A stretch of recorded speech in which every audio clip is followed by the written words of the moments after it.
Diyos ang langit at ang lupa.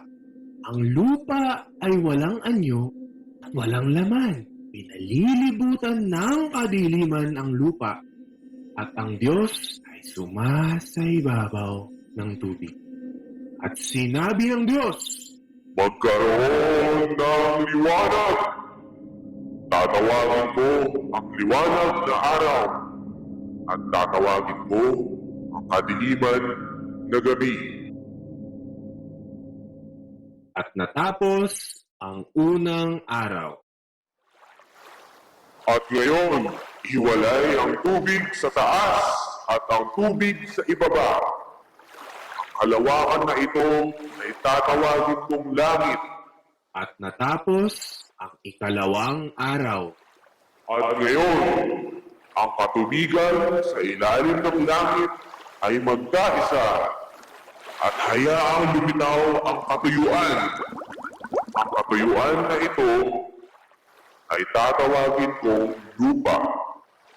Ngayon, hayaan ang lupa na tubuan ng lahat ng klase ng damo at mga punong namumunga.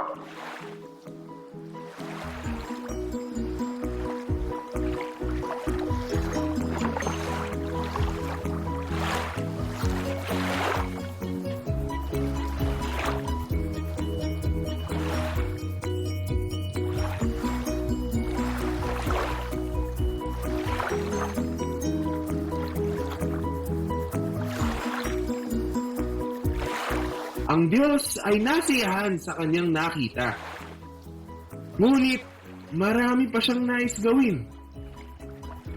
Gagawa ako ng tanglaw at mga bituin na ilalagay ko sa langit. Ito ay para ibukod ang umaga sa gabi at makita ang iba't ibang panahon dito sa lupa.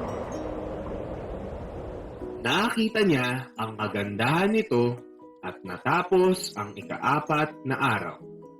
Hayaan na ang tubig ay mapuno ng iba't ibang buhay na nilalang.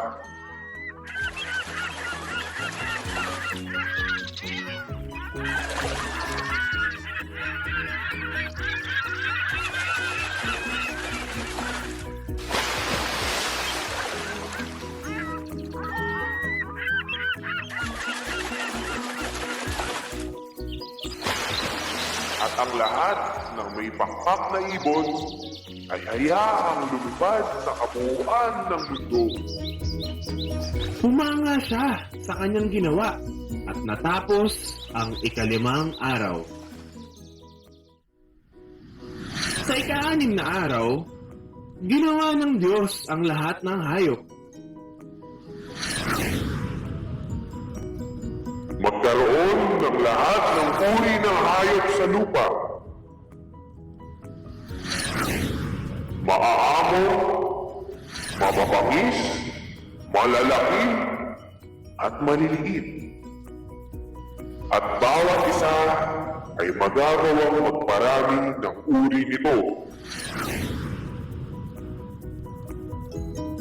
Tayo'y gumawa ng tao. Sila ay magiging kawangis natin tulad natin. Pagkatapos, gumawa ang Diyos ng tao, isang lalaking katulad niya, at tinawag niya ito na Adan. Habang natutulog si Adan, ang Diyos ay kumuha ng tadyang sa kanyang tagiliran at gumawa siya ng babae bilang kasama ni Adan. At sa wakas, natapos ng Diyos ang kanyang mga gawain. Nag-uumapaw siya sa kasiyahan. Kaya't sa ikapitong araw, siya ay nagpahinga.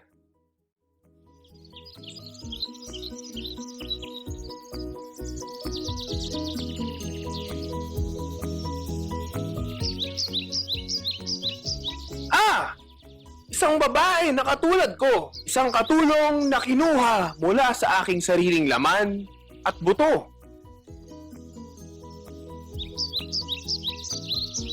Tatawagin ko siyang babae sapagkat siya'y kinuha sa lalaki.